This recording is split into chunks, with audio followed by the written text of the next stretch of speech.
uma progressão nesse processo, vem crescendo bastante nas 2 últimas semanas. E como nós temos uma greve nacional e ela tem uma pauta importante, a gente precisa levar esse debate para todos vocês, principalmente para quem está chegando agora e está conhecendo a Previdência Social agora. A gente tem gente aqui, como nós aqui, que conhece essa história desde lá do início, e vocês vão ser o futuro do que resta a Previdência Social brasileira.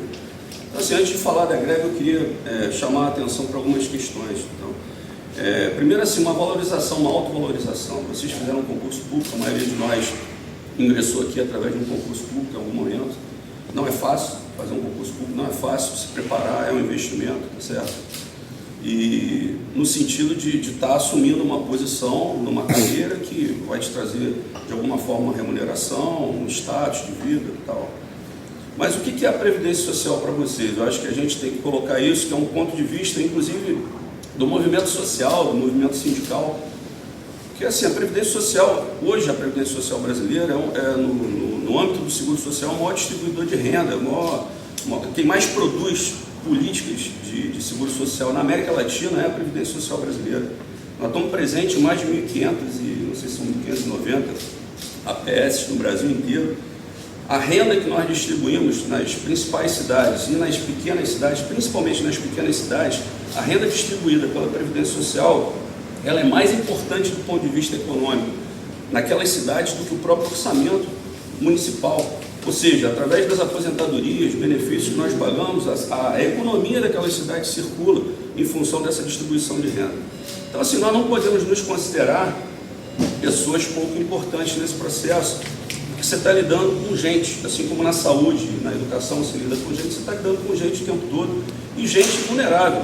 Você vai lidar com a pessoa que vem te procurar porque perdeu um ente querido, porque está doente e não pode trabalhar, ou porque trabalhou a vida inteira, ou por não ter condições de saúde, ou por não ter mais condições de trabalhar, ou por escolha, já contribuiu a sua vida inteira e quer ter uma aposentadoria para poder seguir sua vida. Então, assim, eu acho que isso é muito importante que nós tenhamos em mente, porque eu me coloco como um servidor público federal que fez um concurso, que agora estou aposentado, mas que tem uma função pública fundamental. E nós somos protagonistas da Previdência Social. Não adianta, vai mudar o governo, vai entrar o Bolsonaro, vai entrar o Lula, vai entrar a Maria e o João.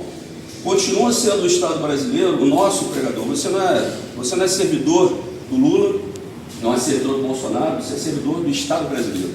Você está aqui representando uma prestação de serviço que nós defendemos, que seja pública, que nós defendemos que tenha qualidade, que tenha estrutura para acontecer.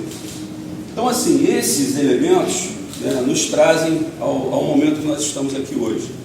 Uma outra história importante, tudo que nós temos nessa carreira, nós hoje temos uma carreira do Seguro Social, que é onde vocês ingressaram. Isso tem uma história, isso começou lá nos anos 80. Lá nos anos 80, tinha muita terceirização, tinha um sistema chamado SIMPAS, onde você tinha INAMPS, que era o setor que tratava da saúde.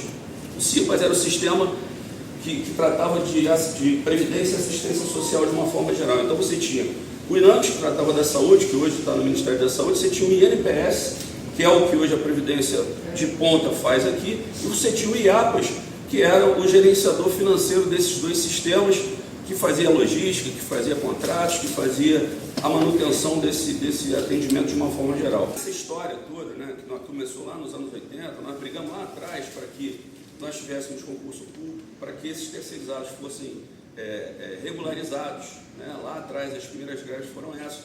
Quando nós conseguimos isso, a grande massa ganhava próximo de um salário mínimo aqui, e nós fizemos uma das maiores greves que essa categoria já fez, que inclusive fez uma passeata, a única categoria que fez uma passeata saindo do Maracanã e indo até a Candelária, tá certo? Nós fechamos a avenida, tem até um quadro, pena que eu vou ter uma foto para mostrar para vocês, mas tem um material que eu vou trazer para ser distribuído principalmente para os novos, para todos, que conta um pouquinho dessa história do sindicato e dos nossos movimentos.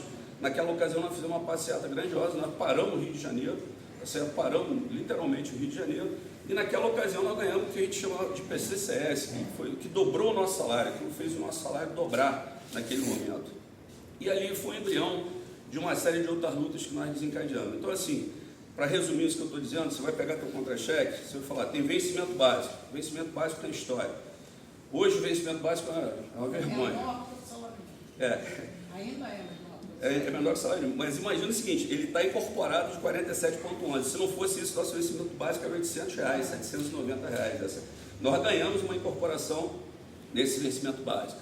Aí você tem a GAI. A GAI é uma gratificação que foi conquistada em 2 etapas. Nós fizemos greve porque os militares ganharam uma gratificação chamada de GAN, e nós fizemos greves para garantir que essas gratificações fossem estendidas para o Poder Executivo.